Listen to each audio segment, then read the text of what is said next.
हमारे विधायक साहब के साथ में चलकर आए यादव जी के लिए। बोलिए भारत माता की। मैं अपनी ओर से पंडित शिव प्रसाद चनपुरिया मंडल बघरा जी की ओर से धन्यवाद साधुवाद देना चाहूंगा।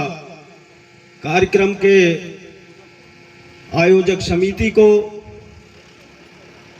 हमारे साथ चल रहे सिहोरा विधानसभा के लोकप्रिय विधायक सम्मानीय श्री संतोष वरकड़े जी, पंडित शिव प्रसाद चनपुरिया मंडल के यशस्वी अध्यक्ष भाई विनोद मार्को जी, सम्मानीय युवा नेता भाई अखिलेश साहू जी, मैं पुनः धन्यवाद देना चाहूँगा। कार्यक्रम बहुत अच्छा लगा और गुरु जी के वक्तव्य बहुत अच्छे लगे। पंडित शिव प्रसाद चनपुरिया मंडल की ओर से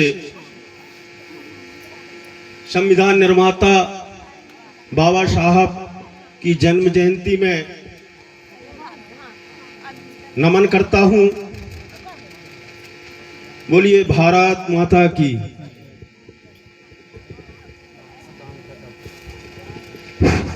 बहुत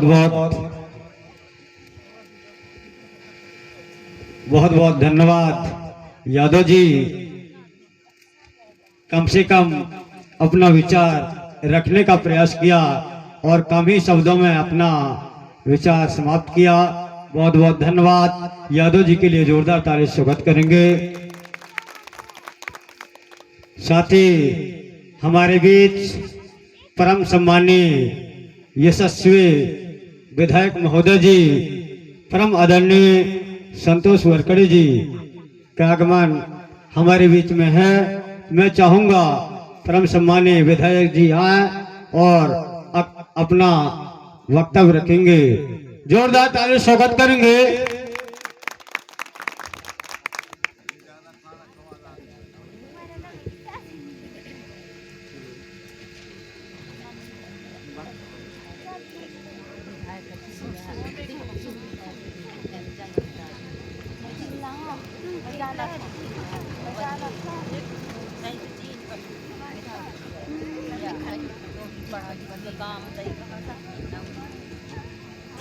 बाबा साहेब अम्बेडकर। बाबू आप सही कह रहे थे, सो गए हैं सब लोग।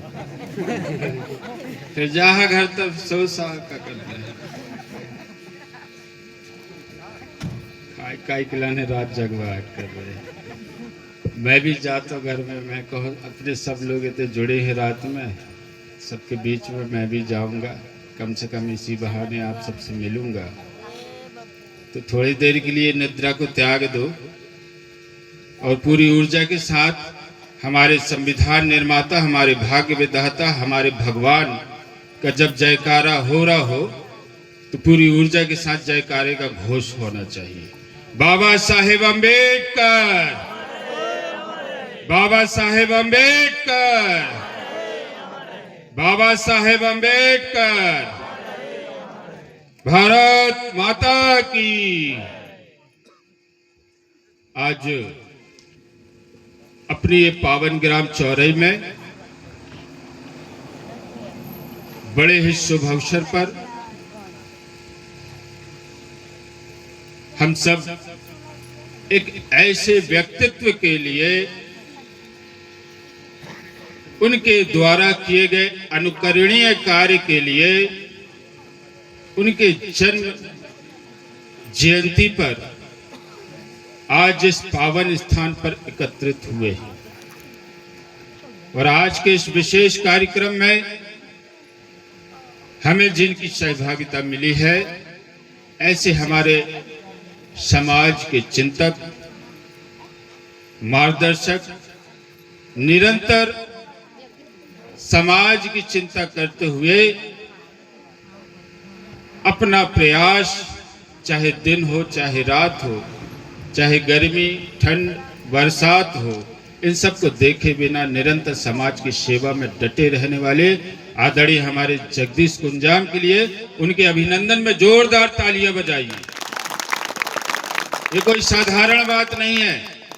मैं इसलिए उनकी प्रशंसा नहीं कर रहा क्या कि वो खुश हो के मुझे बहुत अधिक वोट दें, इसलिए मैं प्रशंसा नहीं कर रहा हूं।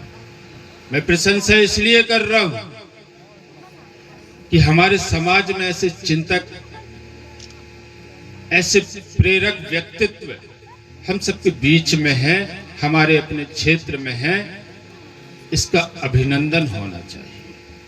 साथ ही आज के इस कार्यक्रम के विशेष रूप से हमारे अध्यक्ष, हमारे वरिष्ठ आदरणीय कालूराम परस्ते जी, आदरणीय श्री स्वरूप बरकड़े जी, आदरणीय प्रीतम मरावी जी, आदरणीय पदम सिंह संयाम जी, आदरणीय पारस सिंह कुलस्ते जी और हमारे गायक बंधु आदरणीय बाल सिंह मरावी जी, तोमर साहब भवेदी जी, महेश सिंह पोरते जी, चमरू सिंह बरकड़े जी और हमारे चौरे मंडल के यशस्वी अध्यक्ष भाई गणपत सिंह उइके जी, भाई जगदीश सोयाम जी, भाई श्रवण मरावी जी, भाई राजकुमार मरकाम जी और हमारे साथ में पहुंचे बगराजी मंडल के यशस्वी अध्यक्ष भाई विनोद मार्को जी, भाई संजय यादव जी जो कि हमारे मंडल के महामंत्री हैं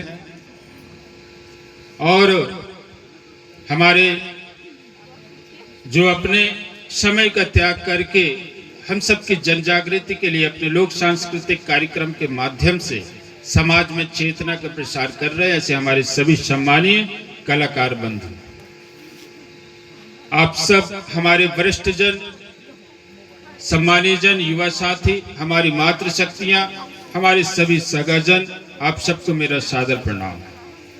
साथ ही इस कार्यक्रम के जो हमारे आयोजन समिति के जितने भी सदस्य हैं उन सबका मैं हृदय से बहुत बहुत साधुवाद करता हूं और विशेष रूप से हमारे सुरक्षा व्यवस्था में तैनात हमारे पुलिस विभाग के नौजवान और आप सभी। निश्चित रूप से आज हम अभी सबने हमारे समाज के जो गुरु हैं आदरणीय कुंजाम जी को सबने सुना, सच सच बताना, उनकी बात सुन के पूरे शरीर में करंट वगैरह कुछ दौड़ता है कि नहीं दौड़ता, कि हम सब सो गए हैं क्या? ये सोने का समय नहीं है, ये जागने का समय है। आज हम सब लोग सौभाग्यशाली हैं कि आदरणीय कुंजाम जी जैसे लोग हमारे बीच में हैं। वो हमको कहीं ठोकर मारते हैं, कहीं हिलाते हैं, कहीं डुलाते हैं। उनका उद्देश्य यही है कि जागो रे जागो रे जागो। इतने वर्षों से तो हम सोते हुए आ रहे हैं, 10 एकड़ से 1 एकड़ बची है, अब तो जाग जाओ, जाग जाओ। जब हाथ में कटोरा आएगा तब जागोगे क्या? बोलो। वो दिन ना आने पाए, इस बात की चिंता आपको करनी है और हम सबको सावधान कर रहे हैं आदरणीय कुंजाम जी। एक बार जोरदार तालियां उनके लिए बजाएं। यही सोने का नतीजा है कि आज हम आज भी पिछड़े। कभी किसी समय पर समाज में इतनी सारी कुरीतियां अपनी चरम सीमा पे थी। स्कूल जाना मुश्किल होता था, बराबरी से बैठना मुश्किल होता था, भेदभाव का इतना बड़ा अंतर था कि ऐसा लगता था कि जो छोटी जाति के लोग हैं वो क्या पशु हो गए हैं, वो क्या अछूत हो गए हैं। जानवरों से भी बदतर व्यवहार उनके साथ किया जाता था। ऐसे में पढ़ना लिखना और सम्मान की जिंदगी जीना तो स्वप्न की बात थी। और उसी काल में बाबा साहेब अम्बेडकर का जन्म हुआ 14 अप्रैल 1891 में। स्वाभाविक है उनका भी बाल्यकाल रहा, धीरे धीरे वो भी बड़े हुए, लेकिन वो अपने कोमल भाव से, सच्चे मन से ये सारी की सारी पीड़ाओं को वो देखा करते थे और पूछा करते थे कि हमारे साथ इतना भेदभाव क्यों। समाज में इतनी सारी कुरीतियां फैली, उनका असर उनके कोमल मन में क्या भाव डालता है। ऐसी अनेक घटनाएं उनके जीवन में हुई और उन्होंने उसी समय यह दृढ़ संकल्प लिया कि मैं इतनी पढ़ाई करूंगा कि इतनी पढ़ाई करूंगा कि मैं सबसे ज्यादा शिक्षित होकर, और जो मेरे भाग्य में भी नहीं है उसको भी मैं पाके रहूंगा। और इसलिए मुझे आज बड़े गर्व के साथ ये बताते हुए बड़ी प्रसन्नता है कि बाबा साहेब ने अपने जीवन में इतनी संघर्षें झेली हैं। उन संघर्षों की ताकत से उन्होंने अपने भाग्य को बदला है और शायद इसलिए हम उन्हें भाग्य विधाता के रूप में भी जानते हैं। और वो तो उन्होंने स्वयं अपना भाग्य तो बदला ही है, लेकिन हम सब का भी भाग्य बदला है।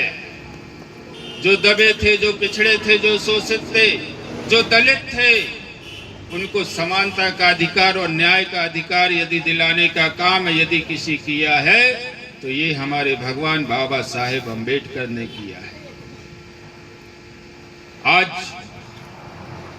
पूरे भारतवर्ष में जो ये लोकतांत्रिक देश है, इसकी आत्मा जिसे हम संविधान कहते हैं, उस संविधान के शिल्पकार और निर्माता हमारे बाबा साहेब अम्बेडकर हैं। और आज उनकी इस जन्म जयंती के शुभ अवसर पर हम सब मिलकर उनके चरणों में वंदन अभिनंदन करते हैं। अभी हमारे आदरणीय बाबूजी ने बोला कि हम किसी भी वर्ग के हों, लेकिन यदि हम अपने समाज की विरासत को याद नहीं रखेंगे तो हम अपना इतिहास नहीं रच सकते। यद्यपि आज के इस परिवेश में हमारा समाज उन्नत हुआ है, लेकिन यदि हमें आगे बढ़ने से कोई चीज रोकती तो हमारी अपनी सामाजिक बुराइयां रोकती है। मुझे नहीं लगता कि ये उचित मंच है, लेकिन मैं यह बात जरूर करूंगा कि आप लोग जरा विचार करें, गंभीरता से मनन करें कि हमारे समाज में ऐसी कौन सी बुराई है, ऐसी कौन सी कुरीतियां हैं जिनके कारण हम आगे बढ़ नहीं पाते। हमारे सियाने यहाँ बैठे वो समझ गए होंगे, हमारे भाई बंधु वर बैठे वो समझ गए होंगे। मैं ज्यादा खोल के बात नहीं कर रहा हूँ, लेकिन आज समय आ गया है। जैसा कि मैंने कहा ना, कभी हमारे पुरखों के पास 50 एकड़ थी, 10 एकड़ बची। हो सकता है कि आज 5 एकड़ बची हो, लेकिन वो समय जल्द आने वाला है, दूर नहीं है। यदि हम अपनी आदतों से बाज नहीं आए तो हो सकता है हमारे पास में कुछ भी ना रहे। मेरा आशय है समाज में यदि हमें अपनी उपस्थिति देकर समाज को सक्षम बनाना है तो सबसे पहले हमें अपनी कमजोरियों पे काम करना है। हमारे अंदर कौन सी कमियां हैं, कौन सी कमजोरियां हैं, वो हमको देखनी है और उन पे काम करना, उनको ठीक करना है। क्योंकि जब बाल्टी में आप पानी भरोगे और पेंदी में छेद होगा तो क्या पानी रुकेगा क्या? इस साधारण सी बात है। यदि बाल्टी में पानी भरना है तो हमें अपने पेंदे के छेद को भरना पड़ेगा। अब वो पेंदे के छेद हमारी सामाजिक बुराइयों में क्या क्या है, ये आपको विचार करना होगा। और जिस दिन ये बाल्टी सही हो जाएगी, आप यकीन मानिए आप बाकी अन्य समाजों से भी आगे निकल जाएंगे। इस बात का आप सब लोग भरोसा रखें।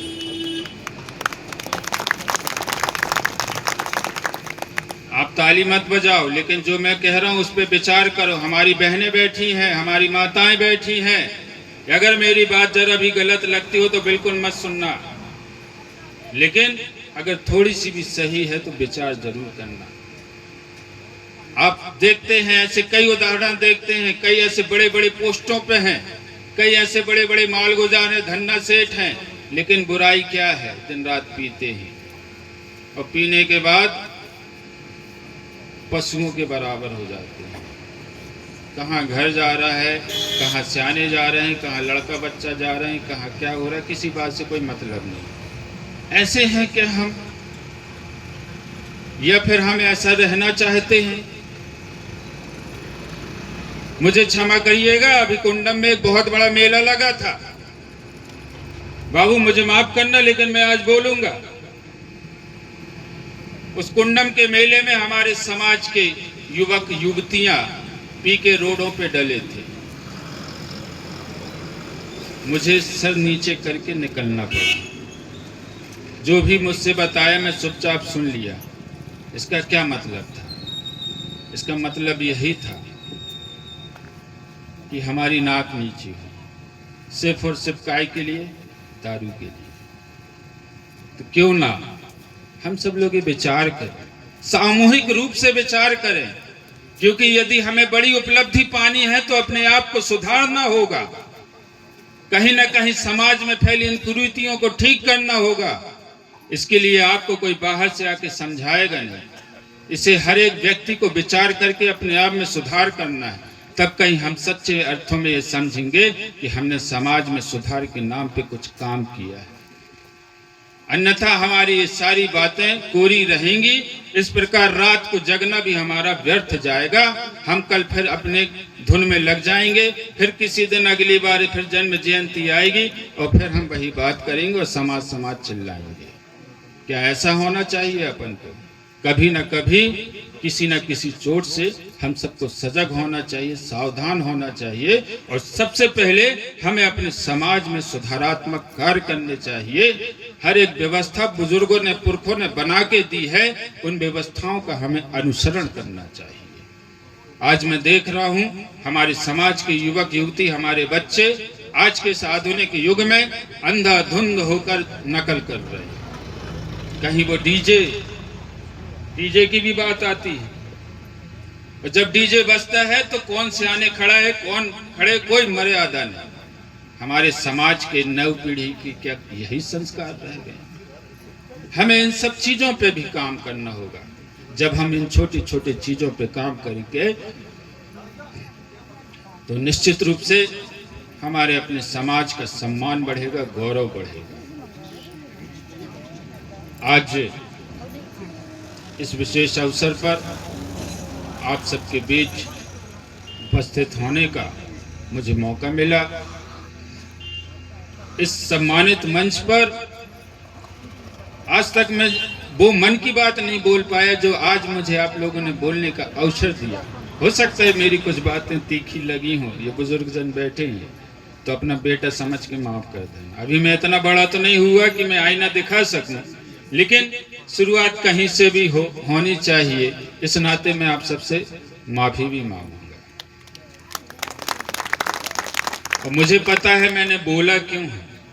कभी कभी हम बहुत प्यार से सबको समझाते तो कोई समझता नहीं, तो कभी कभी हमें चोट जैसी बात करनी पड़ती है ताकि मन में कहीं ना कहीं इन बातों का असर हो। और मेरा बोलना भी बनता है क्योंकि आपने मुझे अपना आशीर्वाद दिया है। मैं समाज का हूँ, पेड़ का पत्ता पेड़ के नीचे ही गिरेगा, ऐसे ही मैं भी हूं। कुछ भी हो मैं तो समाज ही के नीचे रहूंगा। समाज हमारी गंगा है, समाज हमारी माई बाप है, समाज हमारा भगवान है और हमें हमारे समाज पे गर्व है। गर्व से कहो कि हम आदिवासी हैं। ये भाव ये मन में सदा रहना चाहिए। कभी भी अपने आप को हीन और भाव से कभी ग्रसित मत करना, क्योंकि आप ईश्वर की वो अद्भुत संतान हो जो प्राचीन काल से वही के वही हो, और जो समय था वो आज भी है। वो भाव है, वो विश्वास है, वो सरलता है। यही हमारी अपनी पहचान है। आज आप सबके बीच मुझे ये सब बात रखने का अवसर मिला। निश्चित रूप से अब थोड़ी राजनीतिक बात भी कर लूंगा मैं। आप सबको मैं अच्छे मंच पे एक बात बताना चाहता हूँ। जब मैंने शिक्षा की बात की थी तो स्वाभाविक है बाबा साहेब ने यह भी कहा कि शिक्षा वो शेरनी का दूध है जो पिएगा वो दहाड़ेगा। क्या करेगा? दहाड़ेगा। तो जब हम शिक्षित होंगे, हमारे अंदर ज्ञान का संचार होगा, हम अपनी अच्छी और बुरी चीज़ों को जब पहचानेंगे तो हमें अपने सामाजिक जीवन में आगे बढ़ने में बड़ी उन्नति मिलेगी। तो जब बात शिक्षा की आई तो मैंने माननीय मुख्यमंत्री जी से आग्रह किया कि एक सीएम राइज स्कूल हमको चौरई सेक्टर में दिया जाए। और आप सबको बड़ी प्रसन्नता होगी ये सुनते हुए कि हमारे संवेदनशील मुख्यमंत्री आदरणीय डॉक्टर मोहन यादव जी ने अविलंब ही इस बात की स्वीकृति दे दी है और आने वाले समय पे अपने सेक्टर में बहुत जल्दी एक बहुत बड़ा सीएम राइज स्कूल खुलने वाला है। तो हमारे बेटा बेटी, हमारे भाई बहन उस पर बहुत अच्छी शिक्षा ग्रहण करेंगे। साथ ही अभी पिछली बार रानी दुर्गावती जी की जन्म जयंती जब हम मोहनी पे मना रहे थे तो हमारे समाज के वरिष्ठ जनों ने यह आग्रह किया था कि विधायक जी, हमारे बेटा बेटी तूफान पे लटक के स्कूल जाते हैं, एक दो बार गिर भी जाए। तो मैंने कहा कि इतने कष्ट में हमारे बेटा बेटी स्कूल आ रहे हैं, तूफान की गाड़ी में लटक के आ रहे हैं, शिक्षा के प्रति कितनी ललक है कि जान की भी परवाह नहीं करते। तब मैंने माननीय मुख्यमंत्री जी से आग्रह किया कि मुझे मोहनी पर 2 हॉस्टल दे दो, एक कन्याओं के लिए और एक बालक के लिए। माननीय मुख्यमंत्री जी ने उसे भी स्वीकार कर दिया है और स्वीकृत करते हुए वहां पे 100 सीटों वाले कन्या हॉस्टल और 100 सीटों वाला बॉयज हॉस्टल बहुत जल्दी वहां पे दिखाई देगा। ऐसे धीरे धीरे आपके अपने इस क्षेत्र में बहुत सारे विकास की गतिविधियां दिखाई देंगी। इस बात का भरोसा मैं आप सबको दिलाता हूं। अभी हाल ही में कुछ एक मैंने स्टाफ बनवाए हैं। अभी गर्मी के सीजन को देखते हुए अभी कुछ टैंकर्स भी आ रहे हैं, वो सब आप लोगों की सेवा के लिए, ताकि आप लोगों को इस कठिन और तपती दोपहरी में कोई ऐसी कमी बेसी ना रहे। इस नाते आपकी सेवा में सारी चीज़ें उपलब्ध होने वाली हैं और आगे भी बहुत सारी सौगातें अपने इस चौरई सेक्टर को मिलेंगी। इस बात का मैं आप सबको भरोसा दिलाता हूं और मैं अब अपनी वाणी को यहीं विराम देता हूं। बोलिए भारत माता की जय भीम, जय भीम, जय बड़ा देव। बहुत बहुत धन्यवाद।